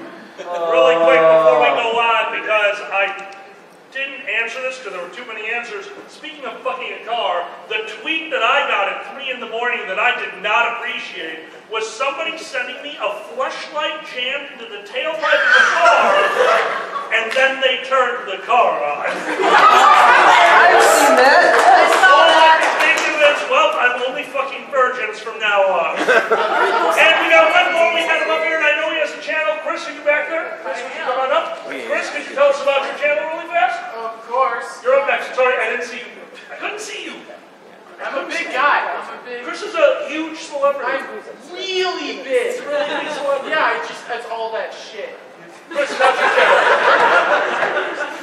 The basic premise of my channel is I get really methodical, really in-depth, tear myself apart, spend literal days worth of hours combing over shit like Caillou or Harvey Beaks or breaking down by frame the intro to The Loud House and explaining why it is fucking fine art for the exact reason that the motherfuckers that went to work on Sesame Street and all that bullshit went and got the same damn degrees that someone who got a master's in filmmaking did, so they're going to use the same fucking techniques and it deserves attention. You are the angriest child! Yes! Oh God. Yes, I just spent the last 2 days watching on repeat Harvey Street Girls, which has Harvey Street Kids, I don't want to mess it up, which has a huge amount of history behind it, going back to American folklore, which now is just about a bunch of fucking kids doing fucking cool shit, and it's like really colorful and fun. It's on Netflix. But I watched it 4 times and it came out the 29th, and I have a bunch of pages about it. How do they find your channel, you sociopath? My channel is Matchingtize Network or Matchingtize.net. You just look that up on YouTube and you'll find it. I also do podcasts sometimes. Thank Majira, come on up. Thank Majira, what's your channel? What does it do? Okay, how to explain this? There is no way to explain what we do, just accept that. I'm Zillion, but on YouTube I go as, I'm not sure if that was proper grammar, but that's kind of the point of my channel, as imaginatively unimaginative. And the best way to explain it is I'm either the best teacher of art, or the worst teacher of art. I basically scream at a camera, make it really self-aware, and question the context of why I'm here and why I'm doing this while teaching people how to draw furries. Because that's where my life ended up. How do we find your channel? And I am totally watching you while high as shit. You literally just need to type in how to draw furries and the colorful one. That's my video. Xander, I know what our next furry stoner night is going to be. We're watching his hate-filled videos. This is a goddamn tree! Life is meaningless! On fire now!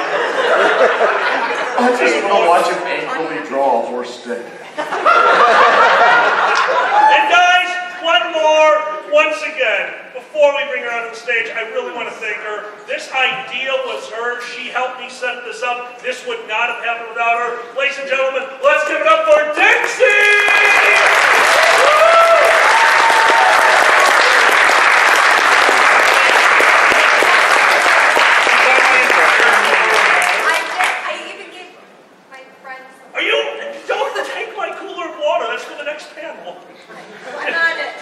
Dixie, for those of you who do not know who Dixie is, Dixie, would you please let them know? You put it down.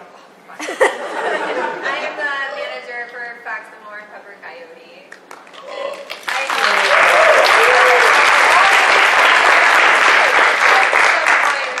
She helps us out. Yeah. But we also have a YouTube channel, Foxes and Peppers.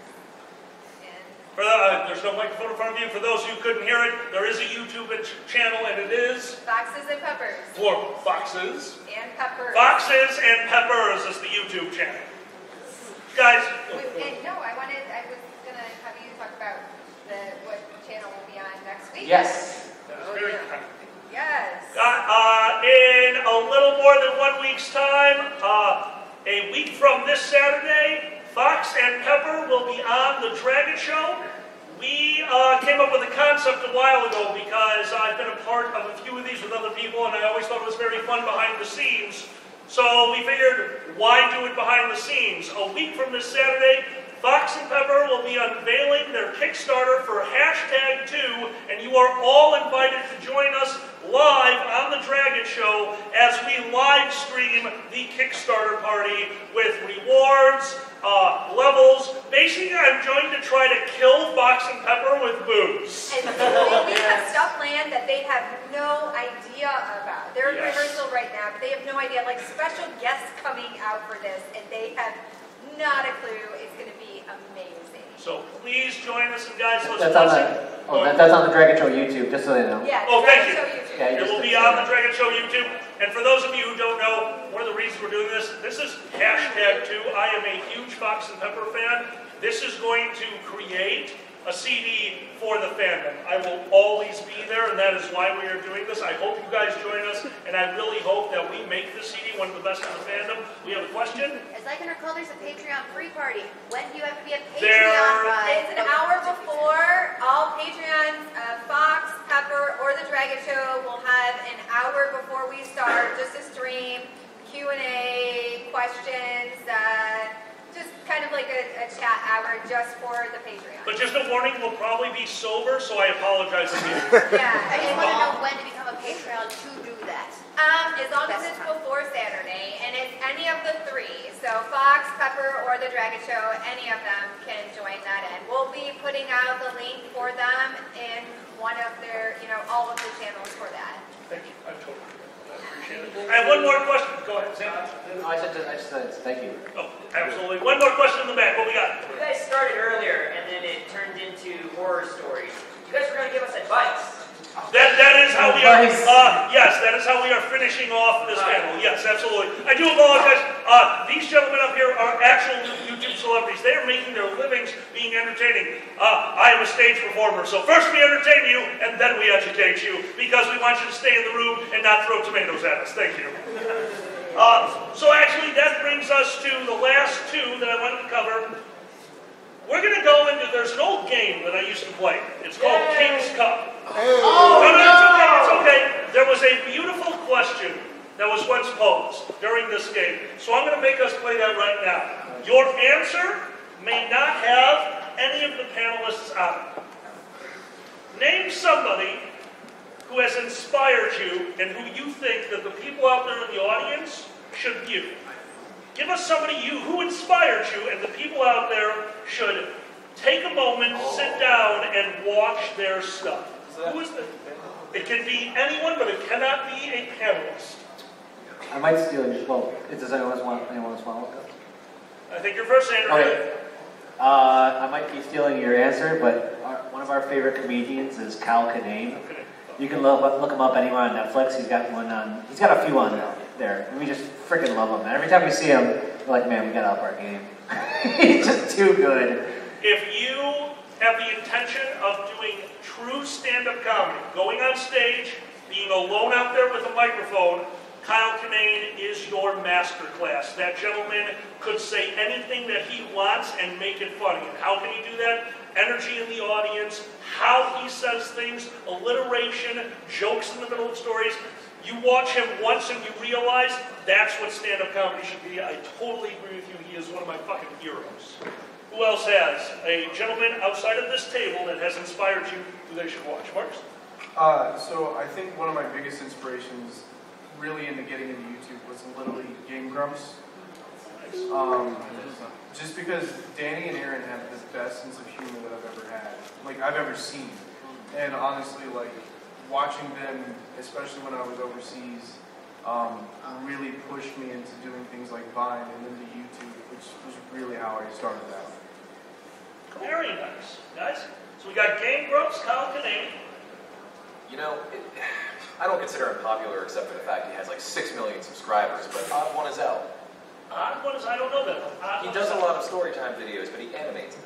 So instead of showing his face, he does simple animations. I mean, we're not talking anything fantastic, but he'll tell a story with the most basic flash animation or just drawn animation that it's comedy. It's comedy gold that tells a story of his life, and it leaves you better off to show the way he speaks, the way he talks, the way he scripts his videos. It's only a level I can aspire to reach myself because it's so professional. I mean, this is somebody that's been invited to VidCon on several occasions. That's wonderful. Cool. That's awesome. 2 left. We've got Lucy and Jiro. Who do you guys? Who do you recommend that people watch? Jiro? My answer to this is always Casey Neistat. He's a vlogger who's also a filmmaker. He turns every single day into a 10-minute film. Not just a vlog, but he documents his entire life, and he turns just a normal day into like something that is so entertaining, and it's so riveting, and so he has so much charisma, and just like if I'm ever like not feeling inspired to do something or like make a video, if I watch one of his videos, I'm so inspired and ready to make something. He's so creative and amazing. What was his name one more time? Casey Neistat. That's awesome. I had not heard of him. Boozy. Oh, me? Are you registered for Anthrocon? Yeah. Does anyone in here actually know who Jimmy Durante is? Yes. I do. Jimmy Durante. He was a vaudeville performer, a radio performer, a television performer. He was probably one of the most popular comedians and room workers of the 20th century. He knew how to work a stage. He knew how to work a radio. He knew how to work a television. He knew how to work a movie screen. He sang. He told jokes. He danced. He performed in the Catskills, on the vaudeville circuit in East Manhattan and all over the country. And if you ever get a chance to watch one of his performances, he is probably one of the single best people you're ever going to see on how to work a room and how to work a crowd and how to build a following. Because, guys, he was butt ugly. He was not an attractive man. He had a nose that stuck out to here, and he had one of the largest followings of this country.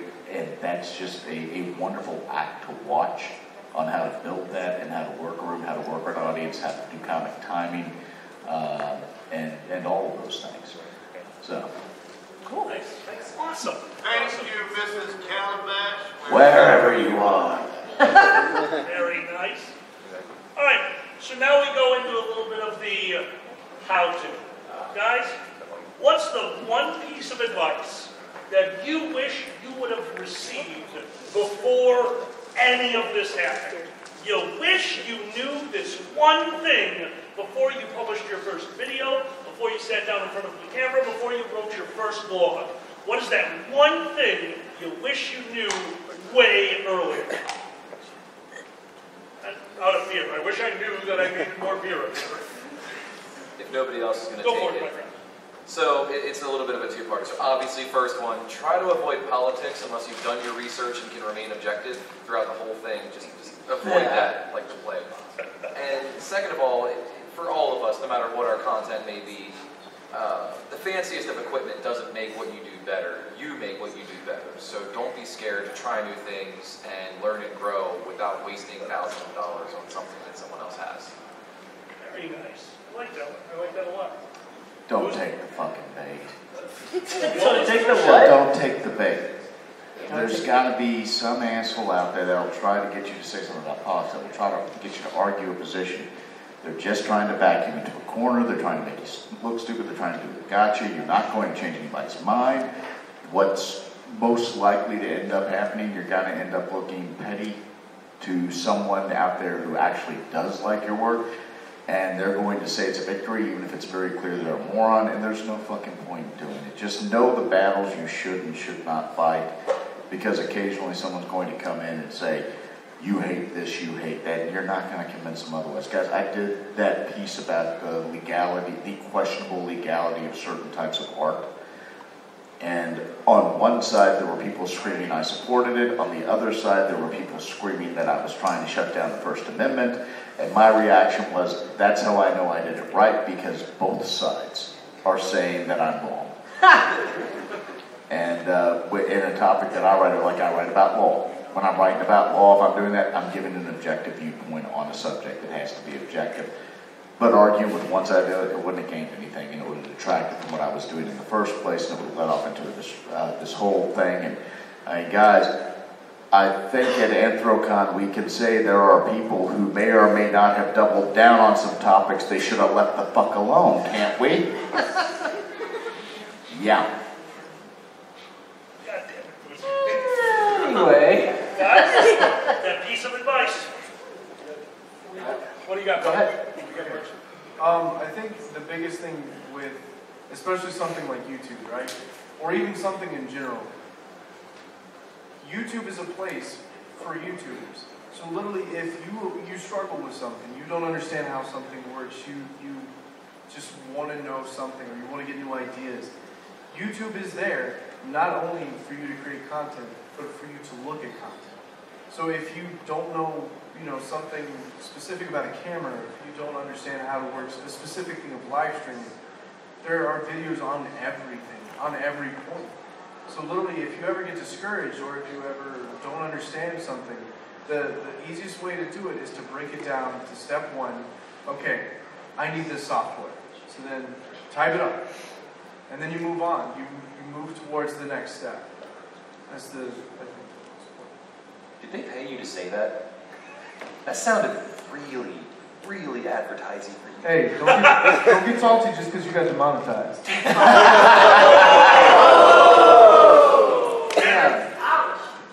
This is going to sound so basic, but it's true. Anything you're making, I always ask myself, would I want to watch this? And if the answer is yes, am I having fun while I'm doing it? If I'm answering those two questions, yes and yes, I'm pretty okay. Then it's worth doing it. Make sure you're having fun with what you're doing. That's the most important. And if you're done with something, you're like, yeah, I'm glad I did that. But if you did something and God, that was a pain in the ass, and I actually didn't like doing that. And if it takes off and you don't want to do that again, then that's a problem. So just have fun with what you're doing. That's all. That was his way of saying he hates doing D&D. Shut up! I don't. All right, we still have The wise words of Vajira. everyone. Pads and just...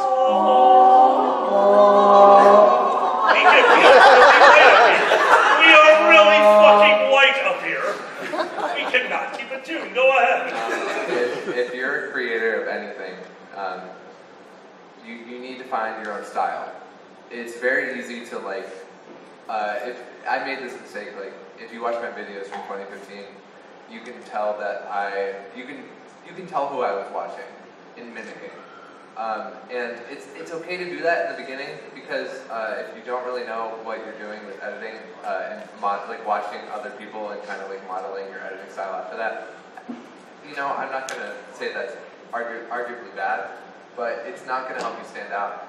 So if you want to stand out, you need to just try new things, try things that you haven't seen, or things that you have seen but you haven't seen a lot of, and you just find what works for you and what is unique to just you. Okay, cool. This question kind of piggybacks on the last one. You don't all have to answer it, because some of that was the answer. What's your piece of advice to everyone out there who's about to start their YouTube channel, their podcasting, their blogs? What's your one piece of advice? Internally, I'm screaming, don't do it, run away, get a real job. That's obviously not what they came here for. think I kind of said it before, but honestly, don't be afraid. Try new things. You can't mess up. Whether you succeed or fail, all that matters is that you try. It doesn't matter if you have a $50 laptop with a shitty mic or you have a $5,000 PC with a Blue Yeti and God knows what for a studio behind it. Do what makes you happy, and eventually you're going to find people out there that enjoy what you do that makes you happy. And you're going to want to keep doing it, and that's, at the end of the day, why I love doing what I do, is it makes me happy, and at the same time, it makes others happy. Know your audience and be consistent. The website that I write it for lawyers who've had way too much and are sick of your shit.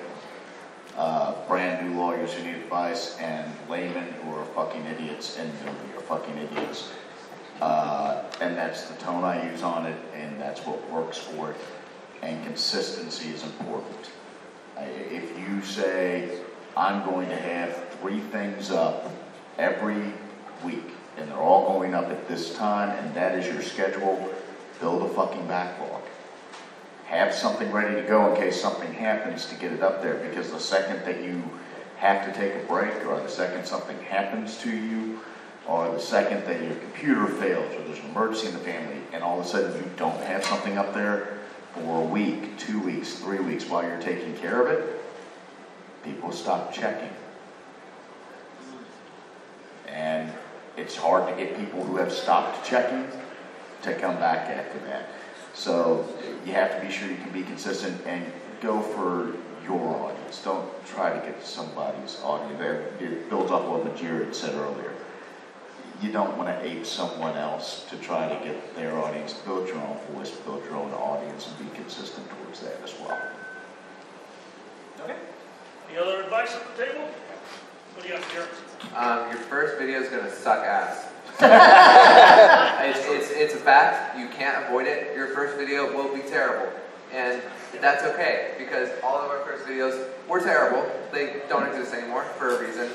But you can only improve from there. So don't be afraid to make your first video. Even if you know this is going to be bad. Or if you think it's going to be good. It's not going to be. But just make it anyway, because you will learn and get better and improve from that. And maybe rip off a popular video or two along the way. But hey, as long as you don't get called out, it's fine. Comedy money? Guys, I'm going to be very honest with you. I am not very successful at this. I don't make a living doing it, but I do love doing it. And one of the biggest pieces of advice that you always have to remember is you have to be willing to do it for nothing. You truly have to be willing to do it for nothing. Always, always, always, always. And something that always keeps me through when I'm hour 10 into studying why, Casper is actually Richie Rich and he's dead. And I'm just like, I don't get right. It's fucking real. Holy shit! I believe it. It's so real. But when you're like hour 10 deep into that, and you're like, why am I doing this? I'm a fucking failure. And you look at everyone else, and you see them successful, and you're not supposed to, but you compare yourself to other people's success. You need to remember that the reason you're doing it, what makes you different, what brought you to the point where you decided you were going to do it, is that every single human being prays and pies for who they are at that moment. Every person becomes who they are because of all the shit they've taken all up to that point. And you have to remember, you are the one willing to cash in on that. You are the one that's willing to present yourself, a piece of yourself, because you wanted to do this sort of thing. And you're willing to create that art for people who just, for whatever reason, don't have that same kind of gumption, relationship, or courage to do that. So remember to do that for yourself, and to do it, and always be honest with yourself about it. You guys have any? Questions from the audience? Use a wire for streams. Fuck Comcast. That's all. What? we have stories, but that's it. My friend, fake Ruggiero. I'm going to answer this with a quote. If you're in a competition of 100 people, and each person is allowed to win once, each person must face a disenfranchisement of losing 99 times. I like that one. I actually really like that.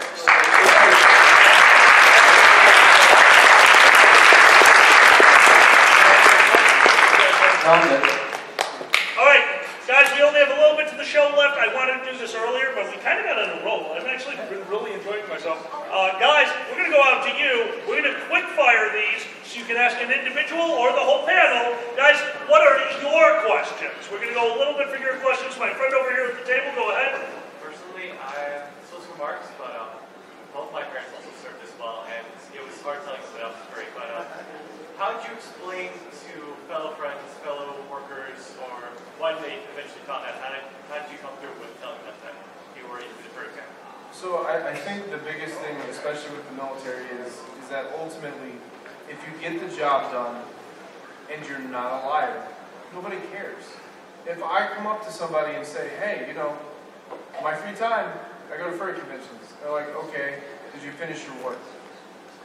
Ultimately, in the real spin of things, unless somebody's just interested in it, they're not going to ask you anything more. So if you want to be open and honest about it, and if they give you criticism, ultimately, who cares? You are who you are.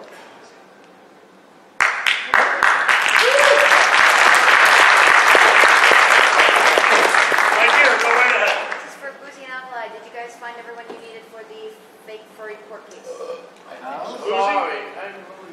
I think we did.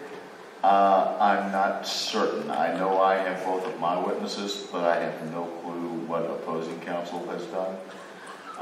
So check with Buddy Goodboy Esquire, because I know we were looking for one last witness, but that was 2 days ago, and I haven't had a chance to ask him yet today. Yeah, just asking because I emailed you and never got anything back. If you don't know what we're talking about, I'm sorry. we are talking about furry jury in the convention center, rooms 413 through 415 at 12:30 in the afternoon on Saturday. Boozy will be running explain it very quickly, Boozy, very quickly. We've written a criminal mock trial case that Alkali is going to be presiding over as judge. Myself and another actual attorney are going to be presenting it as an actual criminal trial with characters taken from the furry family. Guys, if you want to join us for that, that is Saturday at 12:30 in the David Lawrence Convention Center, rooms something and something, 413 through 415. I want to go to this side of the room back there, my dear. Yes? Yeah, no, you're turning around. Yes, okay. all right. Hi. Hi. How did you guys start editing your videos? I'm going to take a quick stab at this one. We didn't. Our first video was throw that shit up there. Oh, that looked like crap. That's me and Xander. How did you guys Windows Movie Maker. Okay, sorry. No.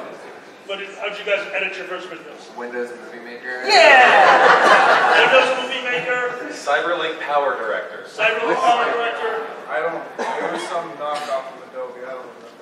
He used scissors and tape. There's a reason I mainly do streams. There's no editing involved. I don't even edit my fucking blog post. You think I'm going to edit a video? We're going to do a really quick one because I don't think a lot of people know this, and I've seen a lot of your videos, so I have a feeling I know this answer. An average, 1 week time, from a Saturday to a Saturday, how long are you spending editing a video if that video is going to be posted in the same week or early next week? So you're reaching at crunch time, how long are you sitting there and editing it? Are we counting filming as well, or just after it's filmed? After it's filmed. We're going to go with from the moment you have the raw data to uploading it, editing it, producing it, publishing it. So my latest video took me 13 hours probably. 13 hours. But one time I edited a video in 30 minutes. Oh yeah, no, there's times like you know, it really depends on what it is. Absolutely, no, I totally agree with you there. But 13 hours over here, that's a normal one. For a 10-minute video, I can spend anywhere from 10 to 15 hours, sometimes 20, depending on how fancy I want to make it. It's how much time you want to put into it, but you can go an entire week. Absolutely. Normally my average is around 7 to 10. The most recent one I did was 22 hours of editing. And that was within 2 days, so I did not sleep much. Now, I'm going to help Xander out really quick. We do a podcast specifically because, we do improv. Our podcast is not edited, and there's a reason for that. Xander, if you put the two of us together, how long do we edit a single episode of D&D? Way too long. Our average is 4 days. 4 days, working about 8 hours to edit, him drawing the art, me editing the video. So I wanted that question. I'm super glad you asked that. Guys, you don't need to. If you're like Boozy said, streaming, stuff like that, you can get around editing. But once you get to that level, bear in mind, you are entering into the realm of having a second job. But I will be the first to tell you, that end product, at least to me, every time I have watched one of our finished productions, that polished look makes everything worth it. I have never looked back on the time that I've spent editing and thought that my time was wasted. That is your work, and you want to present it with that polish, so be ready for it, but learn to love it. It's a bitch while it's happening, but totally worth it. I think we have to, hey, you have to just draw. All right. You fucking sit there. All right. Any questions? He just has to draw a lot. It's 9 o'clock right now. Oh, we got one last question. We're going to go right up here. Go ahead.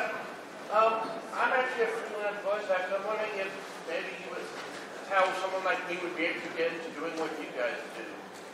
In voice acting? I'm actually been in a few productions. Actually, there we go. This is the fast version. This is a great question to ask. We've told them like what to do. What's that moment? How do you actually get started besides just saying make the first video? Yes, you do. Though how legitimately the answer is you have to make that first video. I have. Right, but guys, how do you get started? Tags. Tags are a big part of it, especially with YouTube. You have to tag the video and you have to tag it well. I did, and everyone called me. Hold on, we're going to go through the table really fast. That wasn't a joke. You're cool. No, I know. You're good, Jim. No, I wasn't me trying to be funny. I know you were. You're all good. I got a bunch of people saying I need to kill myself. My best advice for if you're making furry content, put furry in the title. Always put furry in the title. That's good. I did. An excellent thumbnail goes a long way to put both the title and just a very good snippet of what's in the video is perfect for the thumbnail. Xander? I got nothing. We still haven't had a good videos. Boozy? Don't get discouraged because you have one bad go. Nobody's going to get it right 100% of the time. If you sit there, but I'm saying if you sit there and obsess over a bad video, a bad post, a bad song, something some people don't like, you're never going to do it again. And that's not what. Fuck those people. Keep doing it for you. Don't worry about getting popular. Don't worry about people like it. You do it for you. That's the fucking point. If you're at a point where you're doing it for anybody else than you, it's a job. It's not a hobby. And if you want it to be your job, that's great. But otherwise, do it for you. I don't think it's work.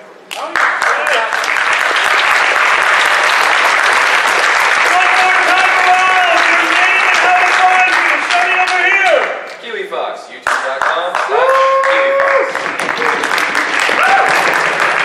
Here, youtube.com/MAJIRA.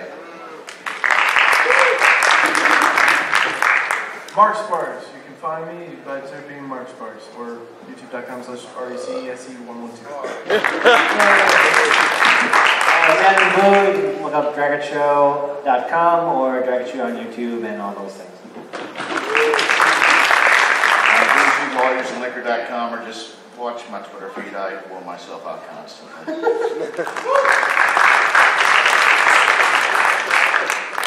All right. Chris the Comedy Bunny, but you're going to find me through YouTube at Matchentize Network or Matchentize Net. I'm imaginative, the unimaginative. You can either find me on YouTube by that name or on Instagram screaming at some person who started doing art and goading them on. Guys, this has been the ClusterCast. I don't know if we have a camera on the audience, but honestly, I am so glad you guys joined us. This has been an absolute pleasure, gentlemen. I have had so much fun tonight, and I really hope that a year from now, we can do this panel again, possibly shirtless. Ladies and gentlemen, let's give it up for our furry producer!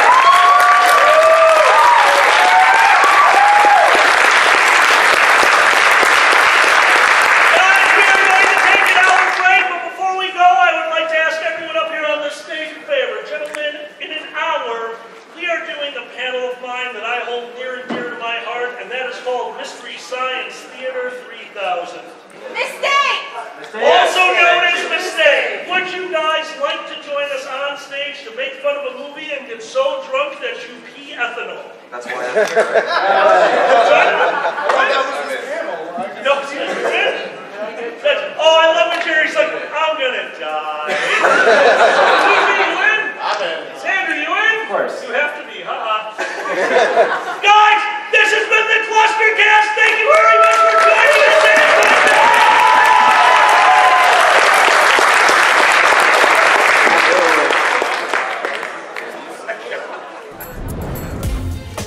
Silver Gatoman, he bought me a coffee. Silver Gatoman, here is the song for thee. He likes to video all the panels at the cons. You should go and watch them whether they are short or long. Silver Gatoman, you video that's not a jibe. All of you go to his YouTube channel and like and subscribe.